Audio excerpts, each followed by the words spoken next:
नमस्कार विद्यार्थी मित्रांनो, एमपीएससी ट्रिक्स या यूट्यूब चॅनलवर तुमचं स्वागत. मी अजय कुमार गोसावी. आज आपण लेक्चरला सुरुवात करण्यापूर्वी एक महत्त्वाची अपडेट, ती म्हणजे संयुक्त गट क पूर्व परीक्षा जी 1 जून रोजी होणार आहे. या परीक्षेसाठी असणारा रिव्हिजन कोर्स आपल्या ॲपवरती लॉन्च झालेला आहे. या कोर्समध्ये इतिहास, राज्यशास्त्र, अर्थशास्त्र, चालू घडामोडी या 4 विषयाचे जवळपास 50 मार्काची तयारी तुम्हाला या कोर्सच्या माध्यमातून होईल. हा कोर्स पूर्णपणे रिव्हिजन ओरिएंटेड असणार आहे. या कोर्समध्ये एमपीएससीच्या धर्तीवर प्रश्नोत्तराच्या स्वरूपामध्ये रिव्हिजन असेल. तुम्हाला जास्तीत जास्त घटकाची रिव्हिजन शेवटच्या घटक पिरियडमध्ये कंप्लीट या कोर्समधून होणार आहे. या कोर्सची फी फक्त 99 रुपये. तुम्ही तो कोर्स जॉईन करू शकता.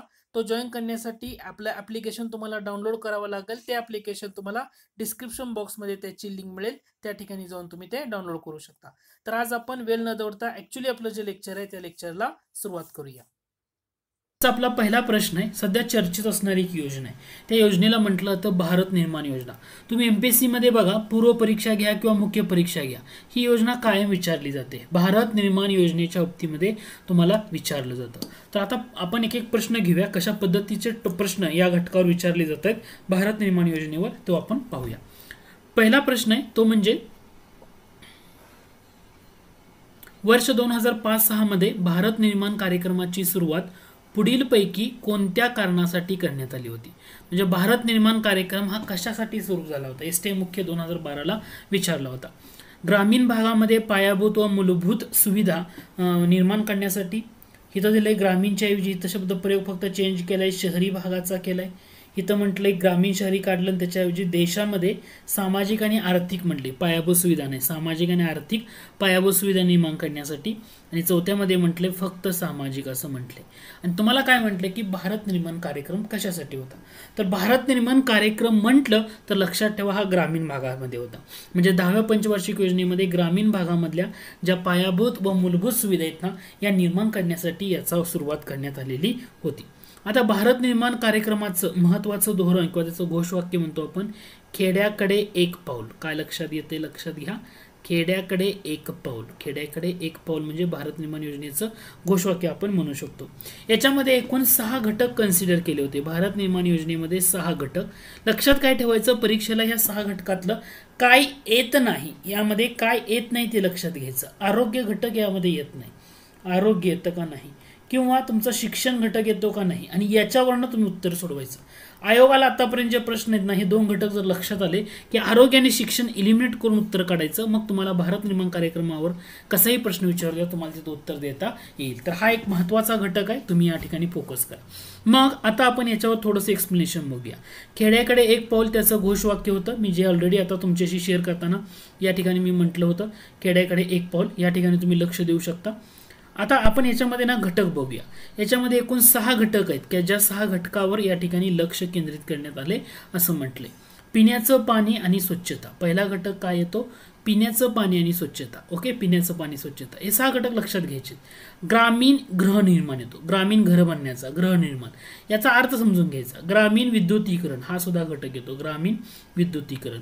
किंवा ग्रामीण रस्ते निर्माण येतो, गृहनिर्माण, विद्युतीकरण किंवा ग्रामीण रस्ते निर्माण हा सुद्धा त्यामध्ये घटक येतो. सिंचन घटक आहे, सिंचन आणि दूरसंचार घटक आहे हा 6वा घटक. म्हणजे ग्रामीण भागामधल्या 6 विशेष घटकावर लक्ष देण्यासाठी या स्कीमचा वापर करण्यात आला होता. ती स्कीम आहे तुमची, इतर लक्षात येते का बघा की तुम्हाला भारत निर्माण कार्यक्रम म्हणजे 10व्या पंचवार्षिक योजनेमध्ये सुरू केलेला धोरण किंवा घोषवाक्य म्हणतो, खेड्याकडे एक पाऊल, पिण्याचं पाणी, स्वच्छता, ग्रामीण गृहनिर्माण, ग्रामीण विद्युतीकरण, ग्रामीण रस्ते निर्माण, सिंचन आणि दूरसंचार अशा एकूण 6 घटकावरती या योजनेमध्ये फोकस करण्यात आला होता. हा मुद्दा नक्की लक्षात घ्या. आता या पॉइंटवर आयोगाने वेगवेगळ्या पद्धतीनं कशा पद्धतीचे प्रश्न किंवा कोणत्या टॉपिकवर प्रश्न विचारलेत ना, तो घटक आता बघून घ्या. लक्षात आलं भारत निर्माण कार्यक्रम. आता आयोगाचे वेगळे प्रश्न बघा. तुम्हाला देताना काय म्हटले, कोणतं विधान बरोबर आहे ते ओळखा. एसटीआय मुख्य 2018ला हा टॉप प्रश्न विचारला. एसटीआय मुख्य 2018 दिलंय काय, 2005 मध्ये भारत सरकारने भारत निर्माण नावाचा कालबद्ध कार्यक्रम सुरू केला. आपण आताच बघितलं 2000 या प्रश्नामध्ये, अगोदरच्या प्रश्नामध्ये 2005-06 मध्ये भारत निर्माण कार्यक्रम सुरू केला. आणि इथं देताना काय म्हटलंय 2005 मध्ये, म्हणजे 5-6 मध्ये सुरू केला. याचा अर्थ पहिलं विधान डेफिनेटली बरोबर आहे. भारत निर्माण कार्यक्रमाचं उद्दिष्ट ग्रामीण भागात मूलभूत व सुविधा देणं म्हणजे इथंपर्यंत बरोबर आहे. आणि शहरी भागात पायाभूत सुविधा उभारणं. आत्ताच पहिल्या प्रश्नामध्ये आपण काय बघितलं होतं की हा जो ग्रामीण भारत निर्माण कार्यक्रम आहे हा फक्त ग्रामीण भागासाठी होता, शहरी भागासाठी होता का? नव्हता. सामाजिक किंवा आर्थिक पायाभूत सुविधेचा मुद्दा होता का? नव्हता. याचा अर्थ या ठिकाणी शहरी भागासाठी सुविधा म्हटले. हा पहिला सब पॉइंट बरोबर आहे, दुसरा सब पॉइंट चुकीचा आहे, याचा अर्थ विधान चुकीचं आहे, याचा अर्थ विधान चुकीचं आहे. तिसऱ्या विधानामध्ये काय म्हटले? 2005-6 ते 2008-9 या कालावधीत भारत निर्माण कार्यक्रमाच्या पहिल्या टप्प्याची अंमलबजावणी केली होती. मग भारत निर्माण कार्यक्रमाच्या पहिल्या टप्प्याची अंमलबजावणी 5, 6 ते 8, 9 मध्ये केली होती का? तर यस, करेक्ट आहे. याचा अर्थ पहिलं आणि तिसरं बरोबर आहे, म्हणून पर्याय क्रमांक 3 बरोबर. लक्षात येते का? म्हणजे तुम्हाला याच घटकावर वेगवेगळ्या पद्धतीचे प्रश्न विचारले. आणखी प्रश्न बघूया याच टॉपिकवर, भारत निर्माण, म्हणजे आपला हा योजना क्लिअर होईल.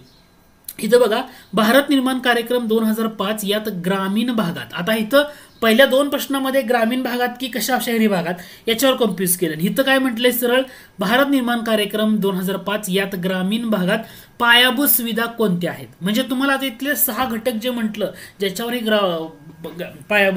भारत निर्माण कार्यक्रम अवलंबून आहे ते घटकच तुम्हाला इथे विचारले. आता घटक लक्षात येतोय का?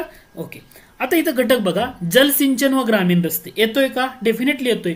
जलसिंचन व ग्रामीण रस्ते असा तुम्हाला टॉपिक दिलाय. जलसिंचन व ग्रामीण रस्ते म्हणजे ग्रामीण रस्ते निर्माण, पिण्याचं पाणी व स्वच्छता. या ठिकाणी 2 घटक बघितले होते आपण, परत एकदा घेऊन जातो.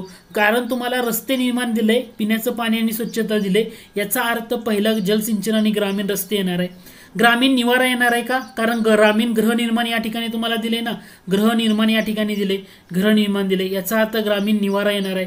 पाणी पुरवठा म्हणजे पाणी आणि जलसिंचन दिल्यामुळे, पिण्याचं पाणी आणि स्वच्छता दिल्यामुळं, त्यामुळे जलसिंचनाचा घर पाणी पुरवठा डेफिनेटली येणार आहे. विद्युतीकरण येणार आहे का? घटक बघा. आता विद्युतीकरण या ठिकाणी तुम्हाला ग्रामीण विद्युतीकरण ऑलरेडी घटक आहे, याचा अर्थ ग्रामीण विद्युतीकरण हा सुद्धा घटक यामध्ये कन्सिडर होणार आहे. आणि ग्रामीण दूरध्वनी, आता बरेच लोक काय म्हणतील याचं उत्तर 1, 2, 3, 4 किंवा वरीलपैकी सर्व. ग्रामीण दूरध्वनी म्हणजे काय? दूरसंचार दिले ना तुम्हाला या ठिकाणी, दूरसंचार दिले, याचा अर्थ 5वा घटक तो, याचा अर्थ ग्रामीण दूरध्वनी हा सुद्धा घटक याच्यामध्ये कन्सिडर होणार आहे. आणि हा घटक जर कन्सिडर होणार असेल तर तुमचं वरीलपैकी सर्व बरोबर हे उत्तर असणार आहे. म्हणजे पॉइंट समजतोय का? भारत निर्माण कार्यक्रम 10व्या पंचवार्षिक योजनेत 2005-6 मध्ये सुरू केला, की ज्या कार्यक्रमानं ग्रामीण भागामध्ये पायाभूत सुविधा निर्माण करणं हे महत्वाचं टार्गेट होतं. त्याच्यामध्ये एकूण 6 घटकावरती हा भारत निर्माण कार्यक्रम आधारलेला आहे. आणि हे 6 घटक कोणते?